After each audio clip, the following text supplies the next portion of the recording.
우리 인사하는 시간 같습니다. 저 주의 의원님 집사님 쪽부터 인사하고 옵니다. 할렐루야, 샬롬, 샬롬, 샬롬, 샬롬, 샬롬, 샬롬. 하나님 사랑합니다. 여러분, 주 안에서 사랑합니다. 제가 박진영 씨, K-팝이죠. 그걸 보면서, 이분 안에 성경이 있구나라는 생각을 했어요. 그분에 대한 것은 잘 몰랐고, 그랬는데, 어제 저희 영상을 찾다가 보니까 저분의 간증이 처음에 튼 거는 제가 본 거랑 조금 다르게 간증하는 얘기를 직접 하는 거였는데 이건 글로 나왔네요. 어찌됐든 그래서 그랬구나. 지질학을 전공을 했네요. 그러다 보니까 이스라엘에 가가지고 직접 성지순례지 가가지고 여러 가지 연구를 했더라고요. 또 몇 년 동안 그런 부분도 나왔습니다. 그러다 보니 내 인생의 주인공이 내가 아니구나를 안다고부터는 내가 잘 안 돼도 하나도 억울하지가 않다 공감을 합니다. 세상이 변하지 않는 것을 우리는 진리라고 얘기합니다. 작년이죠. 배우 차인표 씨의 수상 소감, 어떻게 하다 보니 연예인 얘기를 거듭하게 되는 2016년 12월 30일에 진행된 KBS 연기대상에서 배우, 저는 이분을 잘 모릅니다. 라미란 씨와 함께 베스트 커플상을 받은 후의 이야기입니다.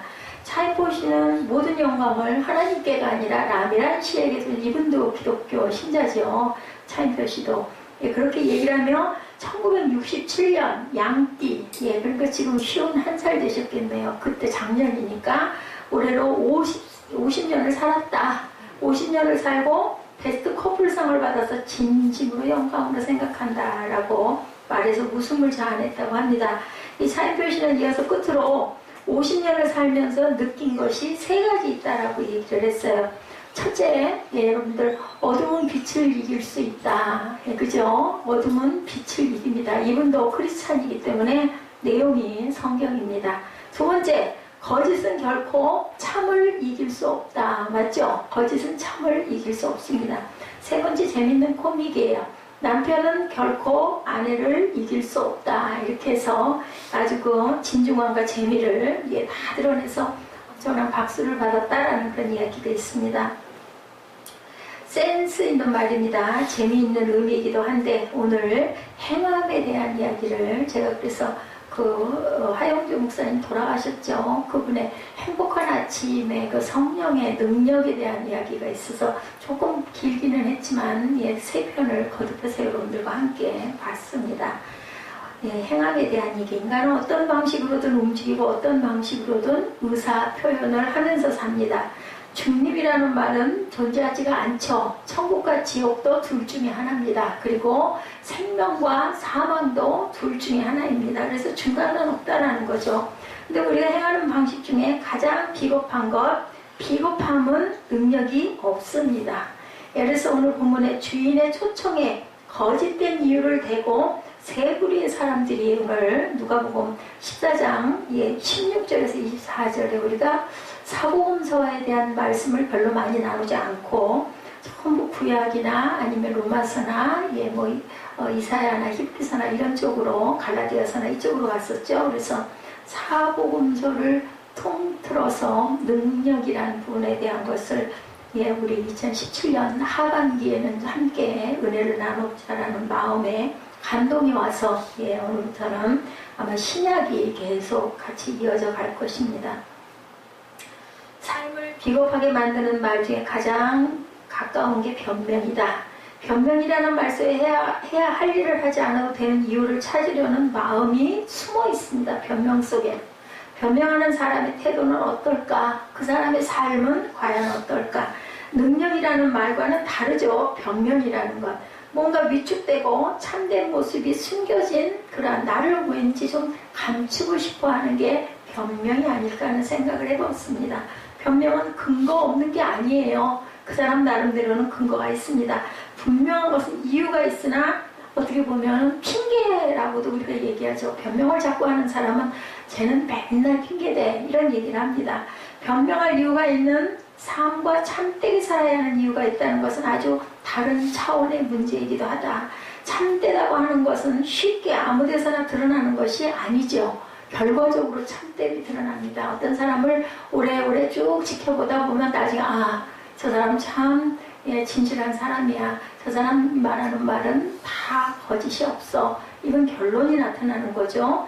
2016년 초에 이효령 씨가 지혜 최전선이라는 책을 내고 조선일보에서 인터뷰한 내용 중에 이런 내용이 있습니다.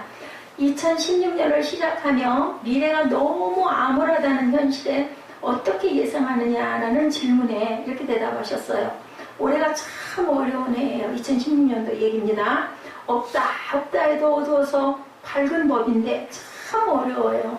어둡다 보면 뭐가 나타나요? 밝음이 나타나는데 정말 올해는 2016년 어렵다 이렇게 얘기를 하셨다는 거죠. 이럴 때 빙상 자전거 레이스를 생각해요. 이분 얘기예요. 제 얘기가 아니라. 직선 코스에서 달릴 땐 차이가 없는데 코너를 돌 때는 1, 2, 3, 4 등으로 순위가 벌어져요. 저는 이런 얘기를 할 때는 제가 초등학교 6학년 때 그 리레이 대회를 나왔던 그 기억이 계속해서 납니다. 그 1등은 트랙 그 맨 끝에서 넓게 돌게 하고 맨 앞에 세워요. 그 다음에 이제 3라인일 때는 그 뒤에, 2라인은 더 뒤에, 1라인은 아주 뒤에 이렇게 세우는데 제가 1라인 맨 뒤에 섰었던 기억이 납니다. 그래가지고 달리기를 시작할 때보다 나부터 나는 맹꽁치야. 나는 맹꽁발이야. 뛰면서도 이런 생각을 하고 뛰었는데 어떻게 해요? 트랙을 둥글게 돌다 보면은 맨 그 안 라인에 있던 사람이 더 빨리 가게 돼. 가까우니까 빨리 가잖아요. 근데 저는 처음부터 포기하는 마음이 있었어요. 나는 안 될 것 같아. 결국은 1등을 못했어요. 그리고 맨 끝에 있는 트랙에 있는 사람 저 앞에 가 있는데 굉장히 늦죠. 넓게 돌기 때문에. 막바지에 가다 보니까 제가 앞서 있더라고요. 그때 이제 제가 어린 마음인데도 어머 내가 실수야. 내가 맨 앞일 수 있었는데 그게 전력을 못한 거예요. 나는 이미 아니야. 이런 마음이 들다 보니까 그 4명이 마지막 경주를 하는 바톤 이어받아 달리는 부분이었었죠. 그런데 제가 2등인가 3등을 했던 그런 기억이 나타납니다. 이렇게 우리가 이어달리기 1, 2, 3, 4 그 순위는 언제 마지막 코너를 돌 때 나타난다 인 거죠. 개인이나 국가나 지금이 바로 코너링을 할 때다 이런 생각을 해야 된다라고 이효령 씨는 이렇게 말씀합니다. 불행한 일이기는 해도 거기서 진짜 자기 실력이 드러난다. 그런데요, 제가 아까 얘기했던 것처럼 미리 포기하면은 전력 집주가 안 된다라는 거. 아까 우리 세빈 예배에서도 얘기했죠. 가장 어리석은 것은 먼저 포기하는 거다. 포기하지 않기 바랍니다. 아주 흥미로운 것은 출판이 불황이라고 하는 이때 여전히 베스트셀러는 있습니다. 1930년대 미국 대공황기의 뉴욕에는 2개의 줄이 있었다라고 합니다. 하나는 무료 교실소의 줄이 길었다고 그래요. 다른 하나는 극장 앞에 줄이 또한 길었다고 합니다. 이 당시 인기를 끌었던 영화가요. 1930년대 이야기예요. 타잔, 미키마우스, 킹콩 이런 동물들이 주인공이 되는 이야기였다고 합니다. 가치도 전도되고 야성이 살아나고 문명과 야만이 제대로 어울리는 내용이었다라고 이렇게 평가가 나와 있습니다. 이 기사를 보면서 이런 생각을 합니다. 우리의 참됨이 드러나는 순간 그때는 인생의 코너를 돌 때라는 생각이 들죠. 모두가 직선주로를 향해 달려가고 있을 때는 분간이 되지 않아요. 근데 코너를 돌고 마지막 막바지 피치를 올릴 때 참이 드러난다. 그 사람의 진면목이 드러난다는 거죠. 인생의 굴곡이 가장 명확하게 보이는 때는 하나님의 부르심이 가장 명확하게 보이는 때라는 것을 우리가 분명히 깨닫고 알아야 된다. 그러니까 뭐 해야 돼요? 아까 그 영상에서도 보니까 사모하라고 그러죠. 찾고 구하라고 그러죠. 그냥 무연히 가만히 있다고 성령이 내게 임하시지 않아요. 내가 간절히 기도하고 간절히 찾을 때 성령께서는 나에게 오시고 성령이 아니시면 우리가 변화될 수도 없고 은혜를 받을 수 없다라는 게 정답이에요. 그러니까 결론은 누구에게 있어요? 내게 있다라는 거. 내가 구하고 찾아야 되는 거죠. 불러야 되는 거죠. 미리 포기하면 절대로 잘 될 일이 일어나지 않습니다. 내가 열심히 찾고 구하고 노력해야 된다. 아까 박진영 씨 얘기 여러분들 보셨죠? 굉장히 타고나기도 머리를 굉장히 좋게 타고나기는 했지만 깊은 생각을 하면서 누군가가 계시구나라는 존재를 깨닫고 그분에게 내가 감사하면 가만히 있을 게 아니라 내가 가야 되지라는 생각. 행함이 있어야 된다는 겁니다. 그 부르심을 가장 진지하게 생각해야 하는 순간이 우리 인생에는 그 부르심 속에서 없지 않았나, 이걸 한번 깊이 생각해 봐야 되겠다. 그런데 진지하게 우리의 부르심을 생각하는 순간 우리의 참됨이 드러난다. 우리의 그 어떤 하나님을 그 바라보는 시선이 있었을 때 하나님께서 나를 만나주신다. 오늘 본문 말씀이 바로 그 말씀이거든요. 행함의 이유들에 대해서 2017년 하반기에 능력이라는 주제를 우리가 가지고 나머지 하반기를 함께 우리 하나님의 말씀을 묵상해 보려고 합니다. 오늘의 주제는 능력 있는 삶을 위한 참된 행함은 과연 무엇일까? 이 부분에 대해서 우리가 함께 한번 되돌아보도록 합니다. 여기 행함이란 우리의 행위로 신앙을 증명하거나 자신을 드러내려는 의미가 아니고, 마태복음 23장 5절에 예수님이 꾸짖으셨던 종교 지도자들의 외양과 같을지도 모른다. 만약에 그죠? 내가 나 자신을 드러내려는 의미라면 그렇다라는 거예요. 그들의 모든 행위를 사람에게 보이고자 하나니 이래서는 안 된다라는 거죠. 예수님은 이런 바리새인들의 행함을 기뻐하지 아니하셨죠. 뭐라고 그랬어요? 외식하는 자들아, 회칠한 무덤과 같구나 라고 얘기를 했습니다. 오히려 세리 같은 자, 저는 죄인입니다, 이랬던 사람을, 그 사람을 긍휼히 여겨주셨다는 우리가 너무나 잘 압니다. 그들이 금식할 때 사람들에게 보이자고 금식을 하거나 기도하고 구제하는 모습도 또한 누군가의 눈에 띄게 하는 그런 모습이 돼서는 외식하는 자가 된다라는 거죠. 행함에는 두 가지 차원이 있다. 첫째는 자신에게 만족을 주는 거, 그죠? 행함으로 인하여 내가 이만큼 했어, 금식할 때도 그런 경향이 있습니다. 금식을 할 때 나 일주일 했어, 나 열흘 했어. 근데 그게 자랑은 아니에요. 이제 믿음의 사람들, 우리 글쎄 제가 한 30년, 20몇 년 전에는 금식을 굉장히 많이 했던 것 같아요. 금식 기도를 많이 했는데 보통 집에서도 생활하면서도 3일 일주일은 그냥 기본이었던 것 같고, 얘기하면은 보면 얼굴이 좀 약간 야유해 있는 듯 해가지고 같이 모여가지고 예배를 드리면서 얘기를 들어보면 5일 금식했어요, 일주일 금식했어요. 저는 그냥 문제가 있어서 3일만 금식했어요. 요즘엔 전혀 그런 것들이 너무 없죠, 그죠? 근데 그랬을 때 하나님과 가까이 만나는 그런 건, 감동은 말할 수 없이 많았던 것으로 제가 기억을 합니다. 자신의 행함으로 타인에게 어떤 평가를 받느냐, 자신에게 만족을 주는 부분입니다. 사람은 누구나 사랑스러운 존재가 되려는 욕망이 있어요. 이제 우리가 오전에도 그런 얘기를 했지만, 애정결핍이 있다 보면 누군가가 나를 좀 온전하게 바라봐줬으면 좋겠다, 나를 좀 칭찬해줬으면 좋겠다, 나를 좀 알아줬으면 좋겠다, 이런 마음이 있다 보면 나도 모르게 좀 내 행동이 괜히 그렇게 기분이 나쁘지도 않은데도 약간 좀 이렇게 기분 나빠진 것처럼 가라앉은 모습을 이렇게 하다 보면 부모님이 어떻게 해요? 좀 바라보죠. 제가 왜 저러나? 얘 어디 아프니? 뭐가 안 좋아? 자꾸 물어보겠네. 그걸 기다리는 그런 모습이 될 때가 있다는 거죠. 누구나 이렇게 사랑스러운 존재이고 싶어요. 우리 내면 심리 안에는 영혼을 사모하는 마음, 누군가에게 사랑받고 싶은 마음, 왜 태어났기 때문에 사랑으로 만들어진 결정체이기 때문에 그렇습니다.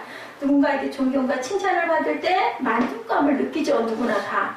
문제는 이런 행동으로 받은 칭찬과 격려가 내적인 자신과 일치되지가 않거나 그 행함으로 누군가에게 피해가 된다면 이것은 참된 행함이라고 볼 수가 없죠. 문제는 우리 인간에게 이런 행함에 대한 절대적인 기준을 가지는 것이 불가능하고, 인간들에게는 절대적인 행함을 이루어낼 능력이 없다. 아까 그 박진영 씨가 그걸 깨달았다는 거예요. 내가 하는 게 아니구나. 이거는 나는 그저 열심히 최선을 다할 뿐이고 나머지는 누군가가 하시는구나. 이렇게 생각을 했다는 거죠. 그러므로 끊임없이 갈등을 우리가 합니다. 도대체 나는 왜 이렇게 하는데 저 사람은 저런데 나는 왜 이렇게 안 될까? 이런 생각할 때가 너무나 많습니다. 이러한 갈등을 해결하기 위해서 위선적인 삶을 선택할 때도 우리가 많다. 내 마음과는 다른 삶을 선택하고 다른 행동을 하고 남들에게 보여지기 위한 그런 행동을 하기도 한다는 거죠. 이런 행동을 하나님께서는 기뻐하시지 않는다라는 것을 우리가 압니다. 알면서도 그렇게 할 때가 너무나 많다. 뭐예요? 위선이죠. 위선만큼 신앙인들을 괴롭히는 것은 없습니다. 우리에게 양심 있고 심판을 믿기 때문에 마음이 괴롭죠. 그래서 카일 아이들만의 책 나의 끝 예수의 시작에 보면요, 별 스티커 이야기가 나오는데 여러분들 아시죠? 어렸을 때 유치부에서 별 스티커 많이 줘서 갖다 이렇게 막 붙이잖아요. 예, 저도 어렸을 때 이런 교회에서 이런 별 스티커를 많이 받았던 기억이 납니다. 잘하면 뭐라고 보상으로 별 모양의 스티커를 받고 그게 많이 받아진 아이에게는 1등 해가지고 무슨 아이들이 좋아하는 상을 주기도 하고 2등은 또 거기 조금 못 미치는 그런 상을 받고 그게 또 너무 그런 부분에 그 감동이 있어가지고 열심히 그걸 모아서 이렇게 종이를 주죠. 거기다 붙이라고 붙여가지고 상을 탔던 기억이 있습니다. 예, 이렇게 이것이 우리 모든 인간들의 본성이다. 이루고 싶어하는 것들이 결국 어떤 행위가 보상과 연결되어 있다는 거죠. 보상받고 싶은 보상 심리가 있다는 겁니다. 예, 우리 인류가 가장 잘 표현하는 단어 하나를 고르라면 바쁨. 요즘 특히 그죠? 세월이 갈수록 20년 전하고 오늘을 생각해보면 살기는 훨씬 편리해졌는데 바쁘기는 훨씬 더 바빠졌다. 시간이 점점 더 없어져요. 살기는 편리해졌는데 그죠? 생각할 수 있는 시간도 없고 누구하고 눈 맞출 시간도 없고 한 집에 살면서도 대화가 끊어져 버려요. 왜요? 각자의 할 일이 너무나 많다 보니까 그냥 무심히 지나치는 거죠. 그죠? 2012년 뉴욕타임즈는 바쁨이라는 함정이라는 글을 실었습니다. 이 글에 요즘은 사람들에게 어떻게 지내세요? 라고 물으면 100이면 100 모두 다 IMBG. 너무 바쁘다. 나는 너무 바쁘다라고 대답을 했다라는 거죠. 그런데 이 말은 평이 아니라 자신을 자랑스럽게 표현하는 어떤 하나의 대명사도 됐다. 바쁘지 않으면 뭔가 나는 좀 뭔가 뒤처진 것 같은 느낌, 나는 좀 소외된 것 같은 느낌, 나는 좀 실패한 것 같은 느낌이 들기 때문에 안 바쁜 사람도 바쁜 척 일부러 더 했다라는 거죠. 바쁨이라는 말이 삶의 공허함을 차단해주는 울타리다라고 생각을 했다라는 거죠. 무언가 하고 있다면 우리의 삶이 무의미해지지 않는다는 것을 증명하는 것처럼 아니어도 인척하는 사람들이 많았다. 그래서 현대인들은 바쁨에 중독되고 바쁘지 않으면 어떻게 될까봐 오히려 그걸로 인해서 스트레스를 받고 두려워하기도 하고 왠지 모르게 남만 못할 것 같은 어떤 그런 피해의식 같은 데 시달리기도 했다라는 거죠. 미국의 통계이기는 하지만 우리가 별로 다르지 않으리라고 생각합니다. 1년에 약 1000시간을 여러분들 TV 보는데 투자한다고 합니다. 보통 사람들 65세에 산다면 약 10년 동안 텔레비전을 본다라는 거죠. 지금의 젊은이들은 하루에 5시간 정도를 컴퓨터나 스마트폰, 태블릿 등으로 온라인 활동을 하는 그런 시대에 우리가 살고 있어요. 이렇게 되면 평생에 여러분들 14년 동안 인터넷에 접속되어서 있다라는 것이라는 거죠. 결론적으로 이렇게 100세를 산다면 인생의 4분의 1을 스크린 앞에 앉아있게 되는 것이다. 그래서 IDC에 의하면 스마트폰 사용자의 무려 80%가 아침에 눈을 떠서 15분 안에 전화기를 확인한다 이렇게 나타났다라고 해요. IDC가 뭔가 하고 제가 한번 찾아봤습니다. 그랬더니 International Data Corporation이라고 나타나 있더라고요. 여기에서 조사한 바에 의하면 이 스마트폰 사용자의 80%가 저도 한번 생각해봤어요. 저한테 연락 올 일이 그렇게 있겠어요. 근데 새벽 예배 때문에 그 알람을 계속 울려놓죠. 그리고 일어나가지고 예배가 끝나고 나면 저도 기도하고 나면은 제일 먼저 보는 게 스마트폰인 것 같아요. 뭔가 뭐가 떴나? 문자가 왔나? 누가 나 없을 때 혹시 밤에도 거의 깨있긴 하지만 뭐가 새로운 뭐가가 있나? 그냥 버릇인 것 같이 그냥 그걸 들여다보게 됩니다. 게다가 여러분들 웃으실 수도 있는데 화장실 문자족의 등장이 그 현대에 와서 엄청 드러났다고 합니다. 이거 여러분들 안 좋아요. 화장실에 가가지고 오랫동안 앉아서 하다 보면 시간이 가는 거죠. 문자 치다 보면은. 근데 그거 굉장히 좋지 않습니다. 그래서 아마 항문외과에서는 뭐라고 그래요? 제가 기억이 나요. 제가 그 수술을 해봤기 때문에 기억을 하는데 1분이라고 그러던가요? 1분 안에 딱 앉았다 하면 1분 안에 끝내고 일어나야지 안 그러고 오래 앉아있으면 그 치질 걸릴 확률이 많다. 그렇기 때문에 절대로 오랫동안 멈추고 앉아있지 말아라. 나중에 또 화장실을 가더라도 뭔가 좀 미비해서 앉아있는 그것은 좋지 않다. 그러다 보니까는 들여다보게 되고 그러다 문자 치다 보니까 또 오래 걸린다라는 거죠. 미국 사람 중 4명의 하나는 화장실 갈 때마다 반드시 휴대폰을 들고 간다고 합니다. 근데 우리나라는 4명이 하나가 아니라 거의 다 가지고 가지 않나?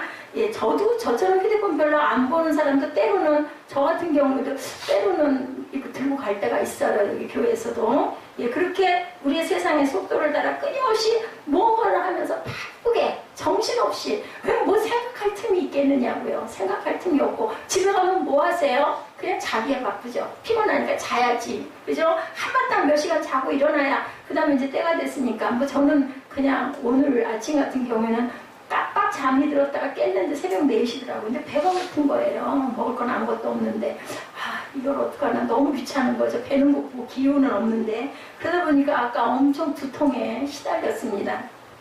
근데 지금은 머리가 낫네요. 아픈 게 괜찮습니다.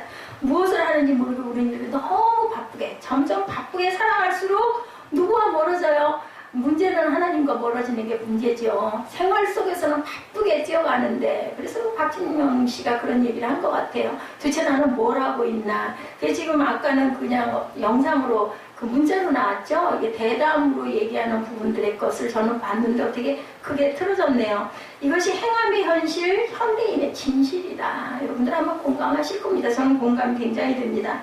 이제 성경에서 말하는 참된 행함이란 무언가 우리 한번 생각해 보도록 하죠. 참된 행함을 가장 명확하게 정의하는 것은 행함이 하나님 앞에서인가라는 것을 우리가 생각해 봐야 된다. 아까 얘기한 것처럼 인척하다. 예, 그 바리새인들이 뭐 금식하고 기도하고 아니면은 뭐 뭔가를 하는 걸 뭔가 하나님이 나를 바라보실까? 어떻게 보일까? 세상 사람들이 나를 어떻게 할까? 이런 것들의 척이 아니라 하나님 앞에서 내가 행하고 있나를 생각해 봐야 된다. 사람들에게 인정받기를 원하는가? 하나님 앞에 내가 뭔가를 이렇게 하고 있는가? 이걸 우리가 분간할 줄 알아야 된다. 오늘 본문이죠. 잔치는 여러 가지 의미로 해석할 수가 있지만 어떤 종류의 잔치이든 초청자가 하늘 아버지라는 것이 중요하다라는 거예요. 하나님께서는 우리를 왜 낳으셨어요? 하나님 영광 받으시려고 세상에 우리에게 아까 그러죠? 선물이라 저도 그렇게 생각합니다. 내 인생을 전에는 몰랐어요. 근데 정말 몇 년 내에 제가 깨달은 것은 정말 이건 내가 사는 게 아니구나. 하나님께서 내게 하루를 주시고 시간을 주시고 한 달을 주시고 1년을 주셔 내가 하루하루를 살아가는 것이고 이거는 하나님의 선물이다. 제가 늘 그런 얘기를 할 때 아마 우리 사무엘은 좀 마음이 별로 좋지 않을 거예요. 내가 너랑 몇 년을 더 보고 살 수 있을지는 몰라. 근데 정말 제 심정은 그렇거든요. 그게 뭐 나쁜 의미로 얘기하는 건 아니다. 아무도 모르는 거예요. 저는 예전에는 그렇게 생각 안 했어요. 내 건강을 내가 잘 지키고 잘 좋은 거 먹고 잘 자고 잘 일어나고 내가 하고 싶은 걸 열심히 하면은 성공을 하고 잘 되겠지라고 생각을 했는데 몇 년 전부터는 그게 아니에요. 그저 나는 흘러갈 뿐이에요. 열심히 하루하루를 해봐야 얼마나 잘하겠어요. 잘해봐야 얼마나 잘하고 능력이 있어봐야 능력 있다는 사람들인 경우에 뭐 저는 아무것도 아니지만 그런 분들도 하나님이 보시기에는 뭘 잘하고 대단하고가 없다는 거예요. 하늘나라에서 똑같다라는 거죠. 한 사람은 한 명을 양육을 하는데 최선을 다했으면 100%고 1000명을 이끌고 가야 할 사람이 예를 들어 500명에게만 최선을 다했으면 그건 50%밖에 안 된다는 하나님께서는 기준이 거기 있다. 그래서 참된 행함이란 우리가 하고 싶은 일을 하거나 할 수 있는 일을 하는 것이 아니라는 거죠. 제가 그래서 아까 그 프로를 여러분들이 보시라고 제가 이 영상이 접목이 되겠구나 해서 여러분들에게 보여드렸습니다. 오늘 본문에 등장하는 모든 사람의 주인의 초청에 뭐해요? 거절할 이유를 계속 찾아서 얘기하죠. 본문에 보면 자신이 할 일이 있었다는 거죠. 하지만 그 일이 그들의 삶에서 가장 중요한 일은 아니었다라는 거예요. 거기 오고 싶지가 않으니까 나는 이런 일로 바쁩니다. 나는 이런 일로 바쁩니다. 라고 이렇게 핑계를 댔다라는 거죠. 우리는 최선을 다해서 무언가를 한다는 것으로 삶의 위안으로 삼을 때가 있지만 그리고 그렇게 굳게 믿고 싶고 그러다 보면 나도 믿게 되는 거죠. 아, 나는 이렇기 때문에 거기 못 가. 그러니까 저도 그럴 때 있어요. 어디 가야 되는데 몸도 안 따라주고 덥기는 하고 아우 갈 생각을 해보면 막 까마득하고 그러다 보면 핑계거리를 만들더라고요. 제가. 그래가지고는 결국은 안 가고 말아요. 그거 옳은 게 아닌 거죠. 갔어야 된다는 거죠. 우리는 최선을 다해서 무언가를 한다는 것을 삶의 위안으로 삼을 때가 있지만 굳게 믿지만 하나님은 어떠세요? 스스로 돕는 자를 도우신다라고 말씀을 합니다. 예, 최선이라고 생각하는 것에 대한 정당성을 부여하는 거죠. 그리고 이런 경험이 성경에 있다고 우리는 생각하는지 모르겠지만 성경적 행함은 우리가 스스로 할 수 없을 때 하나님의 도우심이 있다는 거예요. 내가 할 수 없을 때. 내가 할 수 있을 때는 하나님이 안 도와주세요. 너 그럼 어디 한번 실컷 해봐라. 너 한번 어디 얼마까지 할 수 있나. 내가 그저 나는 너를 잠잠히 지켜볼 거냐 한번 해봐라. 하다가 길이 막혀가지고 실패하고 낭패하고 낙담할 때 우리가 찾아가는 곳이 어딜까요? 예, 뭐 믿음이 있는 사람들은 아이고 하나님 이거 어떻게 해요 하고 매달리게 되겠죠. 믿음이 없는 사람들은 애따 모르겠다 아무리 애를 써도 안 된 거 때려치자 이렇게 되는 거겠죠. 차점이 바로 거기 있다는 것을 우리가 생각해 봐야 됩니다. 우리의 내적인 삶에서 진지하게 하나님의 행하심을 기대하는 순간 내가 하는 것이 아니라는 것을 진지하게 인정할 때 참된 행함이 시작이 된다는 것. 요한복음 5장에 38년 동안 병만 시달려온 한 남자가 이야기합니다. 오랜 세월 스스로 구원할 수 없는 무기력한 시절을 지내죠. 이 남자는 예루살렘에 있는 베데스다 연못가에 누워 물의 움직임을 기다리고 누군가가 나를 거기다 넣어줄 사람이 없어가지고 안타까워하고 그리고 또한 사람들을 굉장히 뭐라 그래요? 나는 비난하는 거죠. 누가 아무도 나를 거기다 갖다 넣어주는 사람이 없어서 나는 가장 먼저 들어가야 되는데 못 들어갑니다. 이런 한탄을 하고 있었던 거죠. 이 연못에는 가끔 천사가 내려와서 물을 움직이게 하는데 물이 움직이고 가장 먼저 들어가는 사람의 병을 치료를 하는데 아니 어떻게 가장 먼저 들어갈 수가 있겠어요? 혼자는 움직여서 갈 수가 없는데 누가 넣어줘야 되는데 예, 그 사람에게는 가난해서 누군가 옆에서 시중 들어주는 사람도 아무도 없어요. 그러니까 예수님이 물어보니까 저를 누구도 아무도 넣어주는 사람이 없어 저는 거기를 못 들어갑니다 라고 이렇게 얘기하는 부분이 나타납니다. 연못 주위에는 온갖 병을 가진 사람들이 진을 치고 있어요. 불행하게도 이 사람은 스스로 움직일 수 없기 때문에 갈 수가 없는 거예요. 그때 예수께서 나타난 물으시죠. 요한복음 5장 5, 6절이죠. 거기 38해 된 병자가 있더라 나타납니다. 예수께서 그 누운 것을 보시고 병이 벌써 오래된 줄 아시고 이르시되 내가 낫고자 하느냐라고 물어보세요. 참 굉장히 어리석은 질문. 아니 당연하죠. 낫고 싶으니까 그 연못가에 가지고 그 몸을 해가지고도 그때 앞끝에 지금 우리가 생각할 때는 우리의 환경으로 생각하잖아요. 근데 정말 얼마나 뜨거운 나라입니까? 그런데 거기에서 그렇게 진을 치고 있을 때 얼마나 그 사람이 누추하고 나태하고 정말 기력도 없고 그죠? 그럴 것 같아요. 모습은 또 얼마나 초라했을까? 그런데 더욱 어리석은 것은 그 병자의 대답이에요. 그가 38년 동안 그렇게 바라던 일에 대한 기회가 왔는데 이미 패배의식이 아까 제가 격조할 때 아유 나는 졌어 난 맹꽁발이야 이러다 보니까 난 그 전력이 안 됐던 거죠. 그 기억이 아주 또렷하게 나요. 이렇게 오래됐는데 이 사람은 패배의식에 빠져 있었어요. 아무도 도와주는 사람이 없어요. 아무리 애써도 소용이 없었습니다 라고 이렇게 대답을 하는 거죠. 예, 그의 대답은 간단했어요. 예, 주님 제가 낫기를 원합니다. 이렇게 대답을 합니다. 오늘 본문을 한번 볼까요? 16절이죠. 이르시되 어떤 사람이 큰 잔치를 베풀고 많은 사람을 청하였더니 잔치할 시각에 그 청하였던 자들에게 종을 보내어 이르되 오소서 모든 것이 준비되었나이다 하매 다 일치하게 사양하여 한 사람은 이르되 나는 밭을 샀음에 아무래도 나가보아야 하겠으니 첫건대 나를 양해하도록 하라 하고 또 한 사람은 이르되 나는 소 5겨리를 샀음에 시험하러 가니 청컨대 나를 야매하도록 하라고 또 한 사람은 이르되 난 장가 들었으니 그러므로 가지 못하겠노라 하는지라. 제가 아까 피니거리를 꼭 찾는다고 그랬죠. 우리가 기억해야 할 것은 오늘의 이야기가 바로 비유라는 사실입니다. 천국의 비유입니다. 어떤 사람이란 당연히 하나님으로 이해하죠. 어떤 사람이 말했다는 것은 하나님이세요. 잔치란 어쩌면 천국은 아닐까 우리가 거기에 대입을 해서 생각해 봅니다. 이미 모든 준비가 다 되어 있고 주인이 사람들을 그 잔치에 하나님이 잔치에 초청을 했다라는 거예요. 그런데 초청받은 사람들이 뭐예요? 다 사양해요. 나는 바쁘고요. 나는 저거 해야 되고 나는 장가 갔으니까 안 돼. 우리 그 찬양 하나 있죠. 제가 가끔 부르는 찬양. 나는 시집 가고 나는 장가 가고 그래서 거기에 잔치에 갈 수가 없습니다. 라는 얘기. 밭을 산 사람에게는 밭을 돌봐야 하는 일, 소를 샀으니 그 소를 잘 샀는지 알아봐야 되겠다는 일, 장가 들었으니 장가 들어서 새 신랑으로서의 의미를 다 해야겠다. 모두가 잘못된 말 아니에요. 맞는 얘기예요. 그 일이 가장 중요한 일인지를 우리는 생각해 봐야 된다. 우선순위를 잘 가져라 라는 말씀을 하고 있습니다. 참된 행함이란 옳고 그름이 문제가 아니고요. 지금 해야 할 가장 중요한 일인지를 우리가 확실하게 알아야 된다. 그것을 판단할 줄 알아야 된다. 그러면 중요한 일의 기준은 과연 무엇일까? 요즘 이 사회가 혼란스러운 것은 기준이 모호하다는 것이 가장 큰 혼란이다. 자신에게 해당하는 일들이 가장 중요하다고 주장하기 때문에 소통이 되지가 않습니다. 참 다루기 힘든 질병 중에 하나가 자폐증. 우리가 얼마 전에 우리 그 약간 자폐가 있었던 그런 자매가 있었잖아요.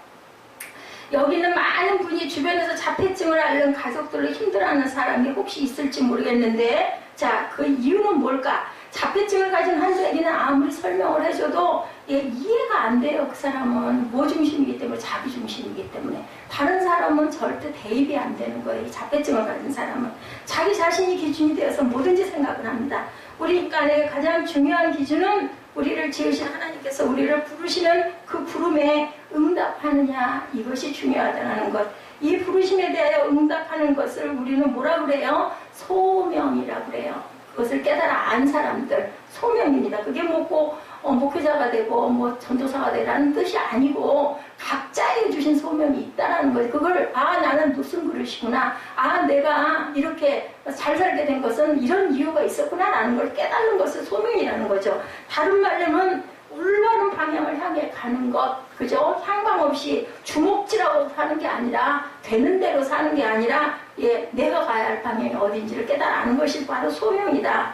여러분들 그 영화, 혹시 재난 영화 보신 적 있으세요? 저 기억이 나는데, 포세이돈 어드벤처라는 재난 영화, 거대한 풍랑을 만난 타이타닉도 비슷한 내용이기도 하죠. 여객선이 파손이 되어서 바닷물이 선내 무도의 정원으로 마구 들이닥칩니다. 턱시도와 드레스를 입은 선남 선녀들이 살기 위해서 비명을 지르고 갑판 쪽으로 막 달려가죠.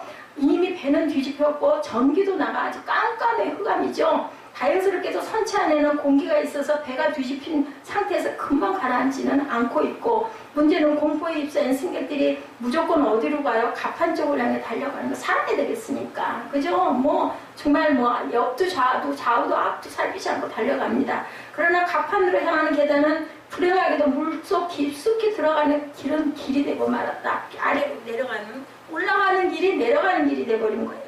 이 상황에서 상하 개념의 의문을 던진 사람들만이 살아났다라는 거죠. 문제는 지혜로운 사람들은 배의 어두운 바닥을 향해서 내려갑니다. 그리고 그 바닥에서 그들은 바다의 표면을 발견하고, 구조대원들은 이들이 선체를 두드리는 소리를 듣고 철판을 잘라내고 그들을 구해내는 그러한 장면이 있습니다.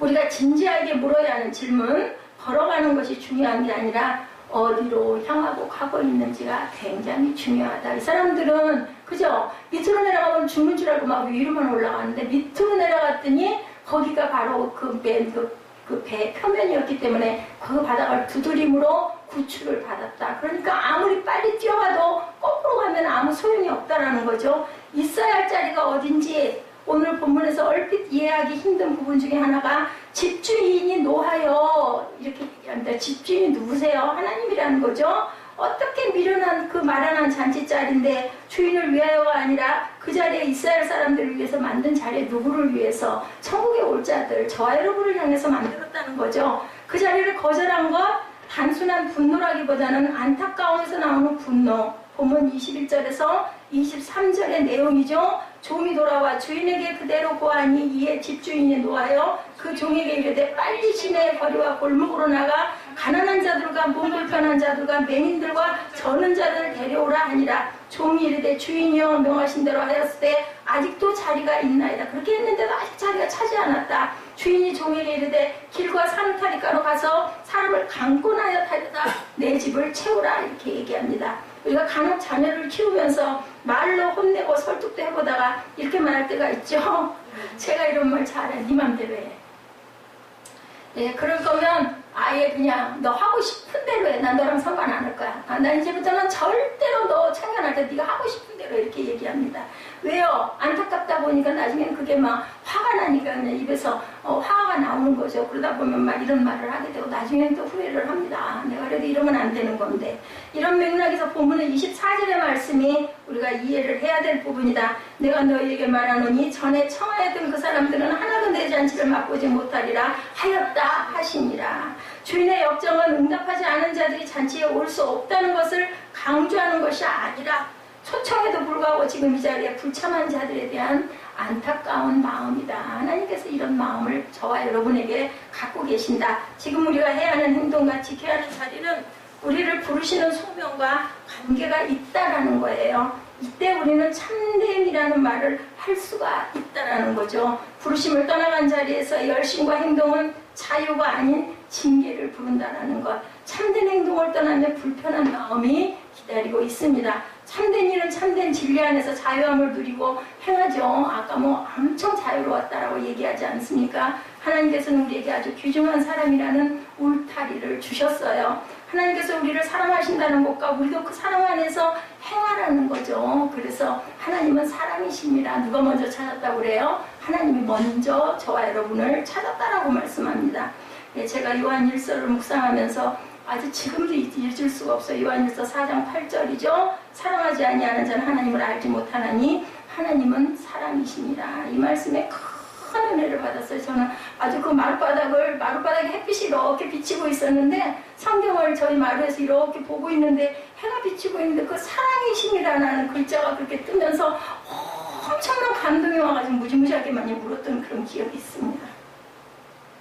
성경 전체는 하나님은 사랑이라는 전제 하에서 저와 여러분에게 말씀하고 계시다라는 것. 우리가 흔히 말하는 것, 참된 사랑은 구속이 아니라 그런 얘기 많이 하시죠. 연인 관계에서도 진짜 사랑은 그 사람을 자유롭게 해주는 거라는 얘기를 합니다. 하나님도 마찬가지예요. 그리고 그 구속 안에서 자유함을 누리는 것이다. 우리가 그죠? 여러분들 구속을 받으셨습니까? 구속 받으셨으면 제가 설교를 길게 해도 그 말씀이 굉장히 감동으로 다가오실 것이고 만약에 그렇지가 못하신 분이면 아이고 무슨 얘기인지 얼른 끝났으면 이런 마음이 온다라는 걸 여러분들이 한번 진단을 해보시기 바랍니다. 그 구속 안에서 우리가 자유함을 누려야 되는데 한 심리학자가 울타리에 대해 아이들이 어떻게 반응하는지 실험을 했다고 해요. 아이들을 두 부류로 나눠서 하나는 울타리가 있는 운동장에서 놀게 하고 다른 하나는 울타리가 없는 운동장에서 놀게 했습니다. 흥미로운 결과는 울타리가 없는 운동장에서 아이들은 가운데에 머물러 놀았다고 해요.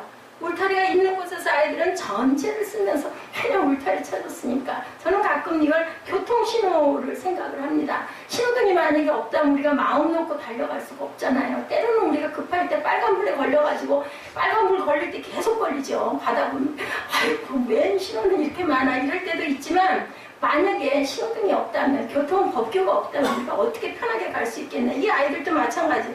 울타리는 속박이 아니라 안전장치라는 것을 우리가 알아야 된다.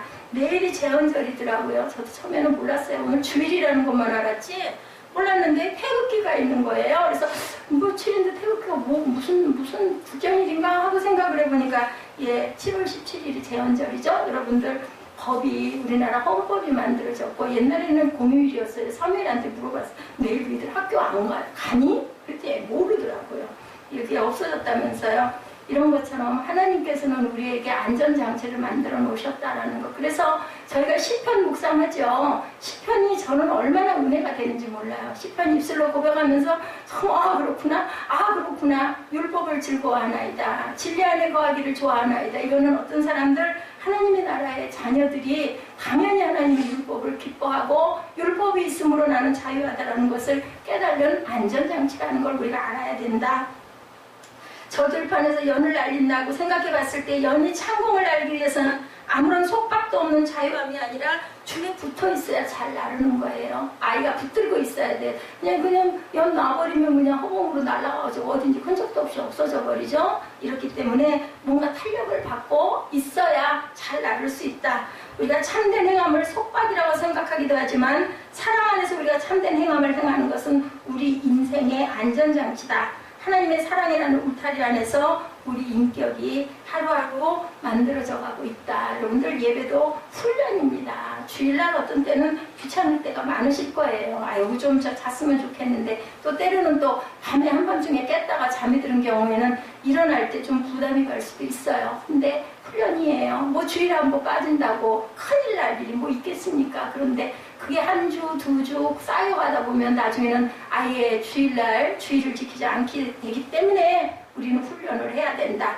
하나님의 사랑이라는 약속은 우리를 구속하는 게 아니라 소망으로 우리를 인도한다는 것을 아셔야 되는데 우리의 삶에서 누군가와의 약속을 어기면 관계에 금이 가고 깨지죠. 그죠? 사람과의 관계도. 기업이 약속을 어기면 거래가 끊어집니다. 약속을 어기는 것은 자신의 인격을 허물어뜨리는 것이기 때문이고 약속 안에서 관계는 더욱더 단단해질 수도 있죠. 약속을 잘 지키는 경우에는 신뢰가 생기고 자신감도 생기게 됩니다. 참된 행함은 우리를 점점 더 강력한 인격으로 인도하신다는 것. 참된 예배에 대한 말씀에 우리가 항상 갈급하다라는 표현을 많이 합니다. 오늘 말씀과 자연스럽게 연결이 되는데 하나님을 향한 갈급함으로 우리의 영혼이 하나님을 예배할 때 하나님의 사랑 안에서 참된 행함이 우러나올 수가 있다. 여러분들 예배 드려보시면 알죠? 아 오늘은 예배가 은혜가 있었어. 아 오늘은 찬양이 정말 마음에 뭔가 와서 나를 적시고 나에게 닿았어. 아 오늘 통성기도할 때는 나는 마음이 이런 마음이어서 그거는 누구와의 관계야? 하나님과의 나와의 관계예요. 뭐 어떤 목사님도 어떤 전도사님도 어떤 집사님도 상대방이 봤을 때는 알 수가 없어요. 하나님과 본인과의 관계라는 거죠. 참된 행함은 책임과 연관이 있다는 것을 우리가 꼭 생각을 해야 된다. 책임이라는 말의 영어 단어가 어떤 일에 반응한다, 리포션이라고 능력이 하는 능력이라면 그것은 자신의 자리에서 마땅히 행해야 할 일을 얘기하는 거다. 책임이란 우리를 부르심에 대한 마땅한 응답인데 오늘 세상에 책임을 지지 않는 사람들의 이유가 뭘까? 두 가지 이유가 있는데 하나는 욕을 먹지 않으려고, 하나는 손해보지 않으려고. 둘입니다. 욕을 먹지 않으려는 것, 또 하나는 손해보지 않으려는 것. 오늘 본문에 등장하는 사람들의 이유 우리 아까도 같이 나눴지만 어떤 사람은 큰 잔치를 베풀고 많은 사람을 청하였더니 잔치할 시각에 청하였던 자들에게 종을 보내어 이르되 오소서 모든 것이 준비되었느니라 하며 다 일치하여 사용하여 한 사람은 나는 밭을 샀음에, 그죠? 한 사람은 나는 소를 샀음에 나는 장가 들었으니 이렇게 얘기했다는 거죠. 여기서 큰 잔치를 베풀고라는 말의 의미는 뭘까? 누가복음 전체의 맥락에서 본다면 계속되는 천국의 비유와 연관이 있다는 것을 우리가 생각을 해야 된다. 천국의 비유는 하나님께서 마지막에 우리에게 책임을 물으실 것이라는 것을 잊지 마셔야 됩니다. 그런데 이 초청을 거절하는 사람들이 나름대로 다 나름 이유가 있어요. 핵심을 말하자면 모두가 손해보지 않겠다는 뜻이에요. 난 이거 해야 되니까 지금은 내가 갈 수가 없어요. 결과는 모르는 거죠. 모르기 때문에 그래요. 만약에 안다면 여러분들 진짜 천국이 있어. 눈에 딱 보였어. 모든 사람, 믿는 사람이나 안 믿는 사람 예배 안 드리겠어요? 그 시간에 세상 일 하겠어요? 안 해요. 근데 모르니까 아이 설마. 근데 설마가 사람 잡는다는 우리 그 말이 있죠. 문제 해결이 안 되는 이유는 책임지는 사람이 없다라는 거예요. 그럴 필요가 없지 않겠느냐라는 거죠. 책임지지 않으려는 이유는 누구에게도 싫은 소리를 듣지 않으려는 마음. 우리는 이런 사람을 착하다라고 하는데 이기적인 마음이라는 것도 우리가 한번 생각해 봐야 됩니다. 중요한 말, 사명을 외면하는 행동은 변명에 불과하다라는 것. 우리를 부르시는 것은 변명을 위해서가 아니라 사명을 위해서 부르셨다라는 것. 이런 변명을 걸림돌이라고 우리가 표현할 수도 있습니다. 밭을 사고 소를 사고 장가 들고 해야 할 일이 얼마나 많습니까? 세상에 할 일이 너무 많습니다. 물론 이건 그냥 비유로 밭을 사고 소를 사고 장가 들고 이렇게 얘기하지만 우리 인생사에 일어나는 일에 대하여 비현실적이 되라는 것이 아니고 우리의 삶을 외면하라는 것이 아니고 그것은 부르심이 있다는 것. 거기에 변명을 하지 말아야 된다는 것을 우리가 알아야 된다. 책임질 줄 알아야 된다. 내가 손해날 것 같으니까 나는 안 할 거야 라는 그런 부분은 참이 아니라는 것을 우리가 알아야 된다. 이걸 누가 아신다? 하나님이 아신다. 마지막 천국 그날에 하나님께서는 분명히 우리에게 그걸 물으실 것이라는 걸 알고 우선 먹기는 뭐가 좋다고 그러죠? 이런 삶을 살아서는 안 된다. 뭐인가에 보여주려고 하는 그런 삶을 절대로 살지 말라는 것이 바로 오늘 본문의 핵심입니다. 제가 여러 가지 예를 들어서 여러분에게 말씀을 드렸지만 중요한 것은 나는 참을 행할 줄 알아야 된다. 트랙을 돌 때 1, 2, 3, 4 라인에 코너를 돌 때 그 사람의 그 온전한 게 드러나 보이듯이 아무도 모르지만 결국은 진실은 진리 속에서 드러난다라는 것. 그리고 그거는 자기는 속일 수가 없어요. 누구와? 하나님과 자신은 속일 수가 없죠. 인생에서 이러한 걸림돌이라는 것은 우리가 가는 길을 막는 인생의 방해물이라는 것. 그런데 그 걸림돌을 어디에 놓느냐에 따라서 걸림돌이 모두 돼요. 디딤돌도 된다라는 거죠. 우리 앞길을 막는 것은 돌덩어리를 시냇가에 놓으면 징검다리로 쓰임을 받습니다. 우리 인생의 중요한 교훈은 우리가 부르심에 충실하기 시작할 때 삶의 걸림돌이라고 생각했던 우리의 인생의 디딤돌도 될 수 있다는 것을 잊지 말아야 되겠다. 우리 예수님이 어떠셨다고요? 모퉁이 돌이 되셨죠? 그러므로 인하여서 교회를 세우는 역사가 일어납니다. 그래서 우리가 참된 책임 있는 행동에서 권위가 나온다는 것도 또한 우리가 알아야 된다. 존 맥스웰이 열매는 맺는 지도자라는 책에 그런 말을 합니다. 리더십이란 지위에서 나오는 것이 아니다. 책임을 회피하는 어떤 지위도 비겁하다. 비겁함이란 올바르게 책임지지 않고 남용하는 권력이다라고 이렇게 얘기합니다. 오늘 하나님께서 우리에게 물으십니다. 너희가 해야 할 마땅한 일이 무엇이냐 이 물음 앞에 우리는 참된 행함이 무엇인지를 깨달아야 된다. 김관선 목사님이 쓴 라셋에 나오는 글입니다. 사탄은 우리가 교회에서 열심히 봉사하는 것을 방해하지 않습니다. 오히려 교회 생활에 목숨을 걸라고 부추깁니다. 기도하지 않고 교회에서 일하면 시험에 빠지기 때문입니다. 사탄은 기도만 하지 않으면 성도가 무슨 일을 하든 상관이 없습니다. 그러다 넘어질 줄 알기 때문입니다. 참됨은 우리 열심에서 나오는 것이 아니고 하나님의 부르심에 책임질 준비가 되어 있는 사람, 기꺼이 눈앞에 보이는 손해를 감수할 수 있는 사람에게서 나온다는 것을 우리가 알아야 된다. 그래서 하늘나라의 일은 세상의 일과 반대로 간다고 하죠. 세상에서의 일은 내가 어떻게 하면 손해를 보지 않을까 그렇게 노력하고 사는데 하늘나라의 일은 내가 어떻게 하면 손해를 볼까, 내가 어떻게 하면 내 생명을 하나님께 드릴 수 있을까 이렇게 사는 거죠. 세상 사람들은 내가 어떻게 하면 내 생명을 유지할 수 있을까, 나는 살아야 되겠는데. 그런데 하나님의 나라는 아니라는 거죠. 그랬을 때 우리에게 그것을 깨닫고 우리가 행했을 때 이것이 바로 참이고 참된 기쁨이고 참된 자유함이라는 것을 여러분들 아시기 바랍니다.